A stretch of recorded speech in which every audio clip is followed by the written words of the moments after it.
All right, welcome back to Roompact's ResEdChat podcast, the podcast for housing and residence life, folks. I am your host today, Paul Brown. I'm excited to have a guest here today who I consider to be one of the most important people I rely on when I'm trying to make sense of assessments and data and how do we do it well and what do we do with that. I'm excited to welcome Natasha Monteith with us today. For those of you that have followed our podcast before and also our blog, you'll notice that Natasha was a blogger for us for a year. And she has also moved into the role of Roompact Fellow this year. As you may know, we've already had a few episodes with our Roompact Fellows. They act as our scholars in residence this year to kind of help our Roompact schools get the most out of the software. But they're also going to be presenting some webinars and other content and be available at our R2 Roompact and Residence Life Conference coming up in the fall. As a reminder, if you want to register for that, propose a program for that, all of that information is available online. The deadline comes due this summer. So make sure you check that out. Welcome, Natasha. So excited to have you. I gave you kind of my introduction of you, but do you want to kind of tell folks like what you're doing, how you came into your expertise with assessment and what you're doing up to now? For sure. Thanks, Paul. And thank you for inviting me back. I'm very excited to be here. Hello, everybody. Yes, my name is Natasha Monteith. I use she, her pronouns, and I am a past housing human. And so I started out as a resident assistant at Central Michigan University back in my undergrad. Absolutely fell in love with it. Went, how can I do this for the rest of my life? Went on to a master's degree at Boston College, where I was a graduate resident director, continued to love it, but also had my first exposure to student affairs assessment through a course there, and realized, wow, we can do the math stuff, to which my dad was very happy because my dad always wanted me to go off and be like a nuclear physicist because he was like, you're really good at numbers. And I was like, yeah, but I really like people. So I don't want to go work in a nuclear reactor. So got to fall in love with it there, started to understand the impact data could have on programming. So actually worked on some assessment projects that got us some additional grant funding to keep some late night alcohol-free alternative programming going even after my graduation. And then landed down at Georgia Southern, where I continued to get to touch on student affairs assessment. And then landed up at UNC Greensboro, where that was my last housing position. But while I was there, I met with, at that time, just George Stills, but now Dr. George Stills, who oversaw student affairs assessment. And I was like, I want your job someday. What do I do?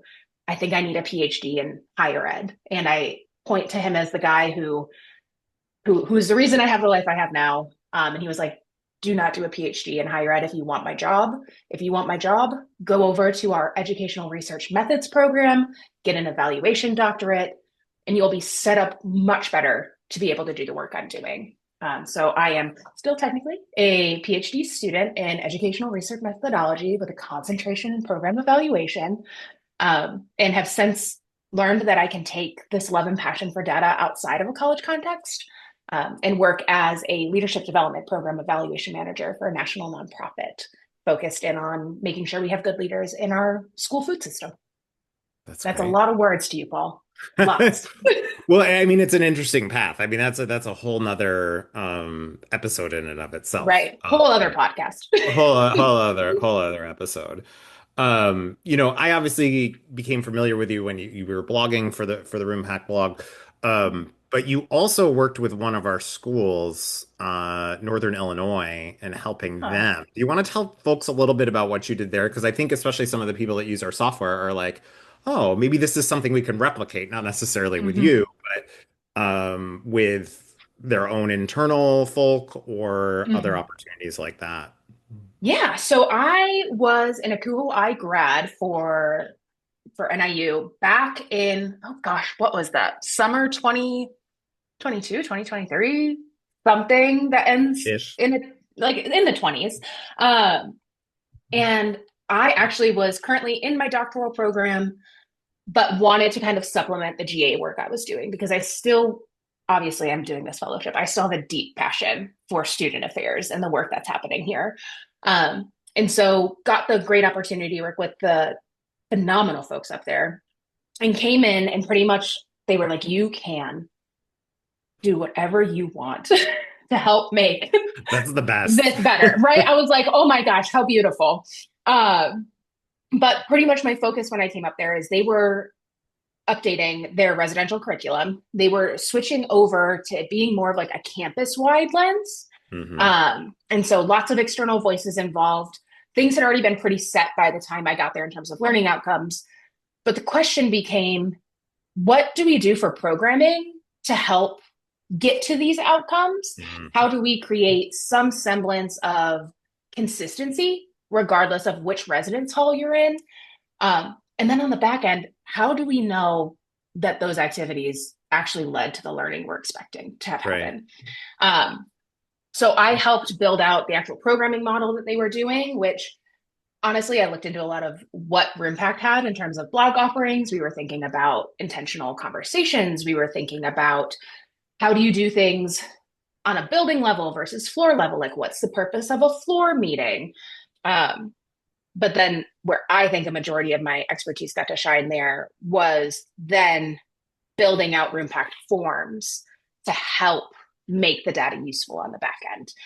Yeah. So it's been a few years, but I remember sitting with Kelly, who at that time was an assistant director. I don't know what her role is anymore, but hey, Kelly, you're great. I miss you. Let's grab coffee because I feel confident she'll be watching this if I know Kelly. Probably. Uh, and so um, I remembered sitting with her and going through the questions that were happening for each intentional conversation and asking ourselves, what information is useful to an RA to know? What information is useful to a hall director to have? And then who are other people that might also one day need this for different things? So we thought about like behavioral assessment teams. We thought about crisis intervention teams within housing themselves. Um, the folks who on other sections of the campus might be like, okay, like, is there a roommate conflict happening here that came up and could we start tracking that? Um, and so thinking about those different audiences and then getting, because they used to have an intentional conversation log that had like 20 questions in it. It was huge. Yeah. And the information they were getting wasn't helping anybody make a decision or helping them get students connected to resources. So one of the big changes I remember us doing is they'd had an open-ended question that was like, what resources did you recommend to this student? Um, which in theory sounds great. You can write down anything that comes up. On the back end, if you have your VP of Student Affairs coming to you and asking you, hey, how many students have you referred to the Career Center? Going through thousands of open ended questions is not a fun time. So, Yeah. what we did instead is turn that into a checkbox question. Yeah. And it actually kind of did two things at once. One, made it so they didn't have to go through and clean all that data whenever somebody was asking them how many referrals were made to different org sections of the university. But two, it also served as a reminder to RAs as they were filling out the form of like, oh, they were telling me about their worries about summer internships in this conversation. I didn't I didn't remember to mention that they should probably go to the career center. And now that I'm filling out this form, I'm not going to check it right now, but I'm going to send them a quick message on GroupMe, let them know, hey, you should go do this. And now I'm going to check that box, say I made the referral, and it goes forward. So it kind of ended up being weirdly like a programmatic piece along with a data collection piece. Yeah. Um, but that's the one that I remember specifically being like, Kelly, this is the hill I will die on. We are not going to leave this question open ended. I will not let it happen. Well, But it was it's a so lot of, interesting. yeah. It's so interesting you bring that up because we released a care book which delves into a lot of the stuff that actually you talked about amongst some other things related to it. And Mm-hmm. one of the things in working with schools in our software is, I see a lot of different variations of forms and I see those some kinds of things of well-intentioned people. Oh, we need to ask this and we need to ask that. And I've tried to get better at giving guidance of, things like the longer the form that you create, the less likely that your student staff are going to complete it well and thoroughly because it becomes a real chore. So you have to learn to be like, what are the key things that we need to know? And what are the things, yeah, that'd be nice, but we need to let that go because we can't have our staff spending all of their hours filling out a form. What types of questions do we ask, right? Like an open-ended text box is a little bit more intimidating than checkboxes. So what's appropriate for a checkbox? Because that might be a better tool for that. And where is it appropriate to ask something that's open-ended or what? How specific do we get versus give kind of flexibility for the person to answer? What are we doing with? I mean, there's such a tight nexus of those kinds of conversations in there of like, are we clear on what our goals are? And does this reflect what our goals are? And what does this look like in practice? Like, I find a lot of schools struggle with that piece right there. Like they know they should do Yeah. assessment. They know the general types of things that they would want in that. But Mhm. how do you hone it down to really the important things and that it's practical and workable and suitable for the staff that are enacting it and things like that? Yeah. I think I'll tell you what I do right now. Before we ever even think about creating any collection tool at all, I force every staff member I work with to tell me exactly how they're going to use it. What Mm, decisions are going to be impacted based on this tool? How are you going to use it on the back end? Because if we don't have a plan for how we are going to use this, we aren't going to collect it.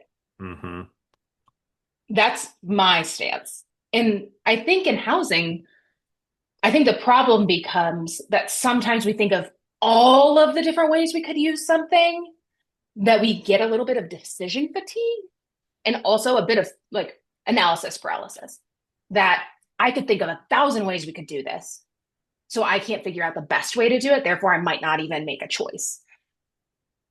And I'm of the opinion that doing something okay and learning from it and being able to iterate on it is better than not doing it at all. So I always say, do it messy, and then we can fix it the next time around. Yeah. Because at least then we have some information about what's working, what's not working to be able to make a good choice. So, like, I think Yeah. back to when I was at UNC Greensboro, we, what we did up at NIU mirrored a lot of what we did at UNC Greensboro, right? Like, we do what we've learned, we recreate what we've figured out has worked well. And in particular, I remember RAs coming to us because I was on like the curriculum team. What were those committees? There we go. I was like, it wasn't a team. It wasn't a part of my like formal job title. Um, but they had come to us and asked, hey, could we please have an extension on this round of intentional conversations? And we went, okay, like let's go back, look at that point, we had been doing this process for over a year. We were like, let's go back and look at the year's worth of data and see if extending out this deadline has an impact.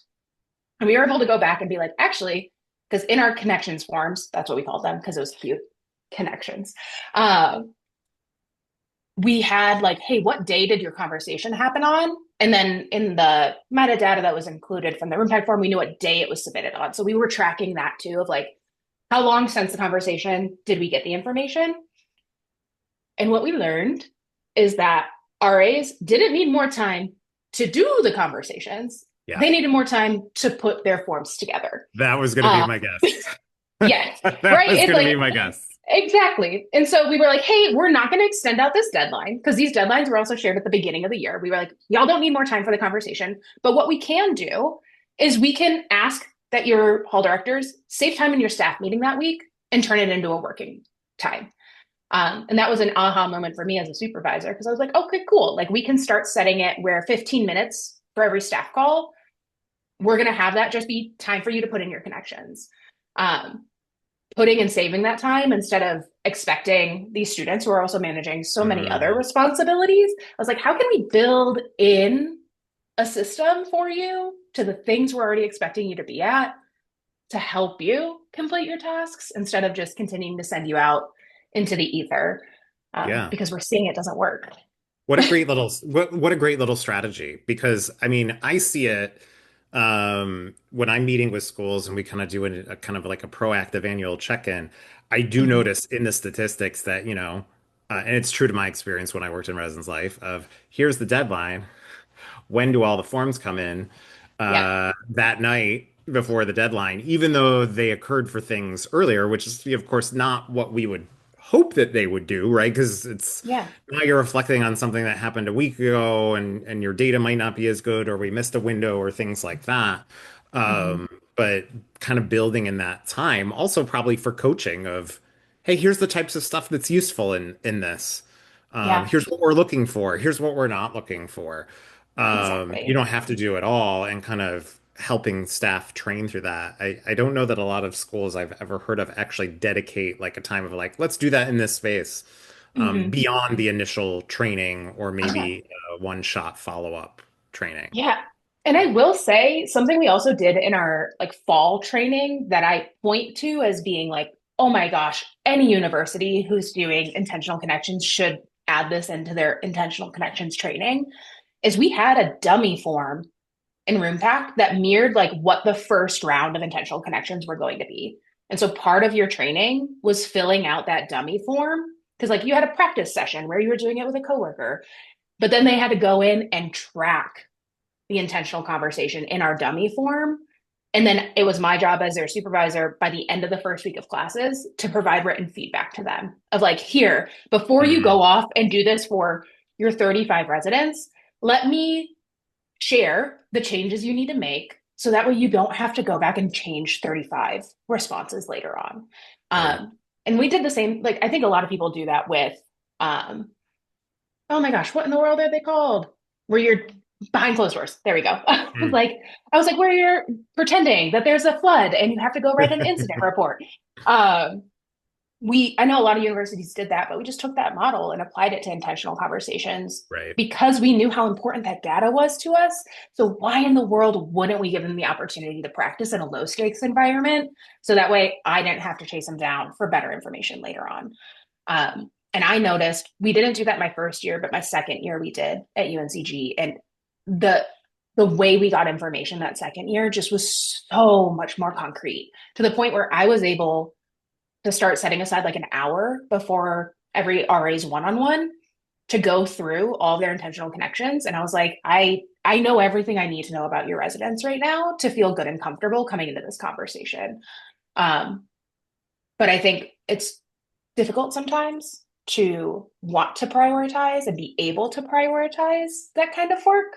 Mm, Um, and so it becomes a balancing act at points too yeah. of Yeah. I've, being I've able I've to. seen a lot of schools struggle with that in terms of, you know, supervisors who are busy or who are not completely brought along on the journey of this is why it's important, this is how we're going to use it.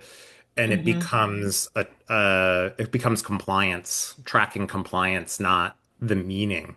Yeah, You know, and that's where I think it starts to break down. And then people are like, "Oh, intentional conversations don't work," and it's like, well, they can. Maybe it's the way that you're approaching it, or the way that the staff embraces it or doesn't embrace it, or things like yeah, that are actually having an impact. yeah. And I think Um, it also has a level too of like how flexible is your curriculum? mhm. Like there's some universities I've heard of that are staunch at like we set our curriculum and exactly what we're doing by the beginning of before the school year starts, and like we're not changing. We're going to run the curriculum the way it's written. And in those cases, I'm like, intentional conversations feel really almost pointless because Mhm. part of what they're able to do is help you figure out like where are we missing the marks and how can we adjust an approach that's coming up in a month or two to better meet our students where they're at and what they actually need. So like I think about how we had had a conversation scheduled with the academic support office on campus to come in and talk about like studying strategies going into midterms. And we found out like that's actually not the problem. Like we have so many students. So like I had a lot of athletes in my section of the hall. Um, and we found out like their big problem was actually trying to figure out like how do I use this 1 hour that I have in a day to actually get ahead? Like I've got 1 hour. Yeah. What can I do in 1 hour to get me moving instead of like telling me to break things down? And like they're like, I get that. but I only have so many hours in a day. How do I make the most of short periods of time? And so we were able to learn that, figure it out, and completely reframe that conversation we were going to have with this academic office. But if we had been told, hey, like you can't make any adjustments, this is the curriculum as it stands, we couldn't use the information we were getting. Right. Right. So That flexibility, I think is, I mhm, mean, there's, there are benefits to being standardized yeah, and saying this is important, but they're also, I mean, and it's an art, right? Like I feel like sometimes I might work with someone yeah. and be like, "Where's the line?" And I'm like, "Well, I don't want to tell you I don't know Is where the there a line line? is, or you need to figure that out because that feels like a non-answer." But there definitely is kind of like a let's not go that far Hmm. because then we're losing too much of these other things. It does matter on a case by case basis. Yeah, definitely. And I think that's where it gets into like what are the core aspects of your program that you want to guarantee somebody leaves with? And that can't be 12 different things. Yeah, Like you cannot have everything be a top tier priority because then nothing is. right, So you got to pick those like two or three that are non-negotiables for your program and then the rest you can flex. Like that's where your right. teams get to bring in their expertise and their knowledge. Um, but that's my opinions on flexibility and the necessity of it. Well, one of the things I wanted to ask you, because this kind of flows with the stuff we've been talking about.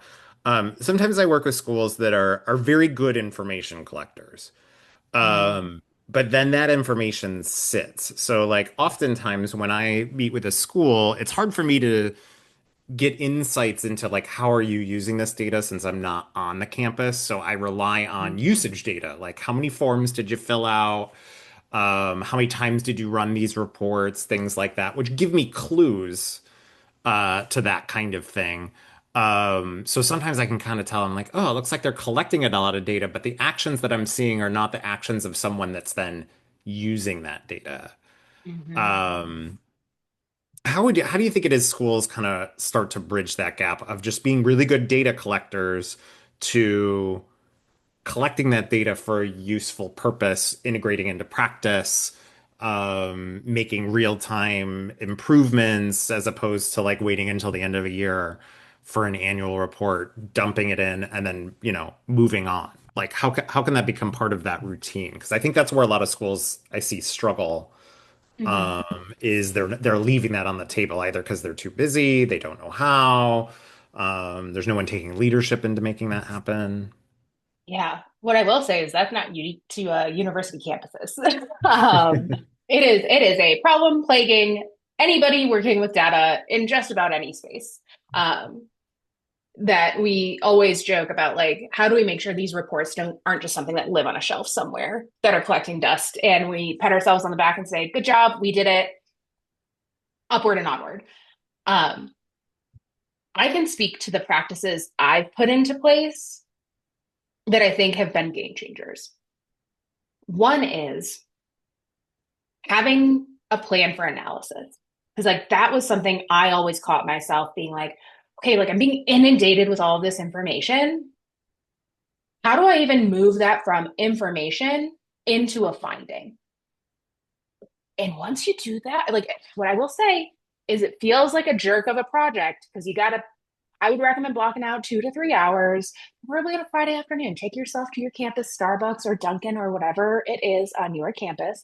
Put on some headphones and sit down with a document and just list out all the information you already have. And then how can you start pulling pieces of that information together? So I'll give the example that right now I do a lot for our training teams.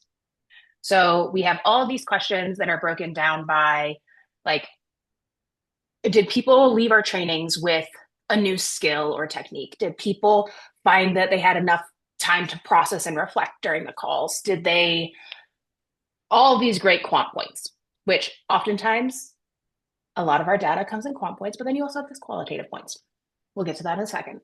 But these quant points, they're really helpful on their own, but they become more helpful when we put them in context. So I have this very intensive document that tells me I get this data point, but what do I do with it to make it useful for me? So the first things I do with like, I learned one new skill. I go through and I look at what job does that person have? Do I see a difference depending on the job they have? So, like, I think back to when I was at Central Michigan, we had resident advisors, but we also had multicultural advisors. That would be something really useful is like, I've got this question point. Is there a difference for these two different roles? Is there a difference between returning and first year staff? Is there a difference between my staff who are in, like when I was at UNCG, I had, I think, 8 different buildings that fell into my residence hall. Is there a difference happening in those different halls? All of those are a way to analyze our data to have us start understanding, is there a pattern here that I'm not even seeing when I look at that big number? After that, I start to also look at change over time. So, like, we'll stay with this intentional conversation example. I get response rates. I get to know how many people are getting completed. Am I seeing that number consistently staying the same? Are we seeing the same people every single time we're doing intentional conversations? Or am I seeing that my RAs are getting different human beings? If we're noticing that there's 10 students who we have never talked to this entire year, that's something my analysis plan should be cropping up for me. Right. So that way I know. And I know from all the cool things you've shown me on the back end of Roompact, there's some really special things that you can do, if I'm remembering correctly, with like Hmm. the AI functions, even to be like, hey, are there students who we haven't met with, who haven't been completed? So like all this to say, you can have this great analysis plan and you can play around with like the AI functions that exist in Roompact, where like you don't have to be able to do all the cool Excel functions I do to make things happen. You can use the tools in the platform. But I would create a plan of how do I move from something raw to something I can use. Part of what I keep in mind while I'm doing that is I ask myself, what's the core aspects of my job? So if I'm a hall director, my core aspects are making sure my RAs are doing well as people and students, but they're also completing the functions of their job. And then to make sure our students are safe and taken care of. If those are my two things, what's always going to go through my head is I need to make sure, first and foremost, we're getting a hold of everybody, but also what do they need to be taken care of? And that usually comes from like a qualitative response. Qualitative analysis, again, could be its whole other call, Paul. Yeah. What I tell folks who are listening to this is look for patterns. That's really all you're going to be looking for as you're reading through responses right now is find patterns. Those patterns will point you to where you need to go. And like, obviously, they're not something you're going to write up in a research article, but those patterns should be enough for you to bring it to your assistant director to have a conversation about where we go next. Of, hey, I'm seeing so many students are mentioning in their intentional conversations that they're kind of stressing out about summer internships. What do we do about that? What feels like a good choice? Where can we flex programming that's coming up to fit? Is this something I do? Is this something career services does? Because all those answers are going to depend on your campus and your culture. But all of your information should be pointing you to a conversation to be had. And that's all it is. Yeah. That is telling us where we can start having deeper conversations because no form will ever give you every piece of information to make the best decision that's ever happened and that you'll never have to come back and like rethink 4 months from now. Yeah. It's supposed to be Yeah. a snapshot of a moment. And we can only expect so much out of a snapshot of a single moment. Yeah. And one thing I also encourage schools to do, and I'm trying to think of ways that we can add to or adjust the software to make this easier for Mhm. folks, is where do you build in those touch points? Like if you make it routine. So like let's say, Yeah. it's been a hot minute since I was last supervising RA level student staff type positions, but Um, am I in every one-on-one touching on, hey, let's pull up what answers you gave to the intentional conversations form just to look through it, talk through the students, things like that, use that for coaching with that, but also like, hey, this student looks like they're struggling. Let's talk about them. Do I need to refer them on to, a different team, someone to look out for them, things like that, like building those in at routine points or, at the top of our staff meeting agenda, here's a quick little thermometer about how we're doing in terms of doing the conversations or the frequencies of the issues that are coming up. That Yeah. kind of puts it top of mind in front of staff so that it closes that assessment loop, to use that term, Yes.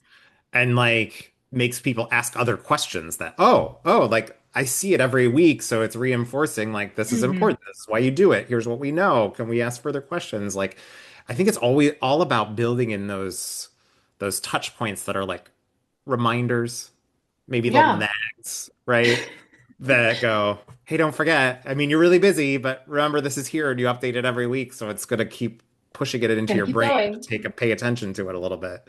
I mean, Uh, I'll name that back when I was supervising, I had at the top of every agenda was like a connections check-in. It was, this is where we're at. This is the goal based on where we're at in the quarter or whatever it was.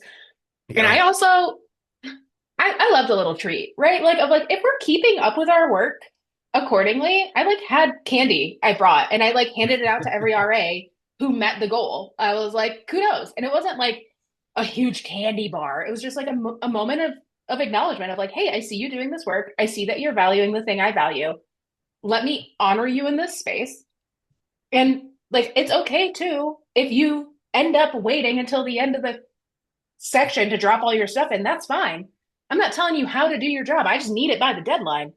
But I'm going to incentivize you doing it as we go. um, but Well, like I we mean, that is now the name of the episode. The name of the episode will be Assessment Candy. honestly, I it's the worst part about now being a remote employee is I can't just hand out candy when people Yeah. do the things that I would Yeah. like for them to do and just give them a little Pavlov's dog moment. Yeah. Yeah. No, that's great. Well, as we're kind of getting towards the end here, if you were to break it down and say, here's, in my opinion, the lowest hanging fruit with the easiest actions to take for a residence life department to get better about institutionalizing assessment, what would build that it be? in build it into your meetings. All y'all housing folks have so many meetings so often. Carve out a 10-minute block to just talk about how are y'all using data? Because I think that's Yeah, something that gets missed, right? Like we don't right. create space for people to even talk in their space about how they're doing it. Because I'm saying all this as somebody who's not on your campus, right? But Yeah, there's probably somebody down the hall from you who's already doing this really, really well and just doesn't have the space to even let you know. So I think about that as like create and carve out time to let people share how they're doing it, but also to voice like, hey, like I'm struggling to figure out how to, because you can't change a culture if you don't even know what the problems are. yeah, yeah. But I'm of the opinion that conversation fixes a lot. So, and that there's always, I think there's always just so much expertise already sitting around a table that we just don't recognize. Yeah, So yeah, look at your people, give them space. yeah. Creating that space. I think that's a great strategy. And space in all its forms. I mean, that could be time space in a meeting, that could be physical space on a meeting agenda or something that you look at every week. That could be, I mean, Yeah. there's a lot of different ways of creating space and reminders and putting it top of mind. What I'll also name is I am positive there was somebody out there who rolled their eyes when I said that and went, my team would never speak up. I don't know why you're even suggesting that. Make a schedule, volunteer, tell people you're going to have 10 minutes next week and have it be a thing where every week there's somebody who's going to be coming in telling you about a way they're using data to make their program better. Like, think about your team. If you need to tell them and give them time to prep, do it. If your team's Yeah. really vibing, don't do that. But just in case you were somebody who rolled your eyes, you can also take the idea and give it more structure if that's what your Yeah. team needs. I went to it was Texas State I went to and I did a follow-up training on our software and they had already been using it for a while. So when that's the case, I'm usually focusing on more advanced level things Yeah. and stuff like that. And one of the things they did, which was very smart, and I suggest other schools do it too, is I did the training and then immediately afterwards for like an hour, they kind of had a workshop and they said, okay, given everything that you've just learned about dig into our data about your area, your building, your whatever it may be, see what you can find. Come Mhm. together and we want to give you just like a mini presentation to the larger group of like now that I learned these things and the different strategies, what am I finding about my community? And I thought it was such an easy, simple strategy, one, to allow people to apply things that they learned, learn from others. Oh, they did that. Well, I should have done that. That would have made sense. Created space in a, busy residence life professionals day where if you're going from one thing to the next, to have a little dedicated space to like, oh, let's take a step back, look at Mhm. this. Oh, I did this. Oh, I can integrate it into what I'm doing so that it's not really more work. It's just kind of like a different way of working or an automatic thing that happens for me. It was just a really smart strategy that I encourage a lot of campuses to do is like take a day, allow staff to dig in there, give them the space to do that, the time to do that. Mhm. It gets 100%. lost. It gets Exactly. And if you don't practice the skills won't get better, right? Like if you keep doing things the exact same way you're doing them right now, what's coming isn't going to change. So if you want to see change, you have to do something different to get there. Yep. Yep. That's it. Well, thank you, Natasha. I really appreciate you spending some time with me. I always like talking and nerding out with you on different Always, topics. always. Yeah. And we're excited to have you at the conference in October. And folks can look out for Natasha's doing a webinar for us, as well as some blog Mhm. posts. So some really great content coming forward from her. And so look out for that. And we'll see y'all on the next episode of Roompac's Res Ed Chat. Bye, everyone.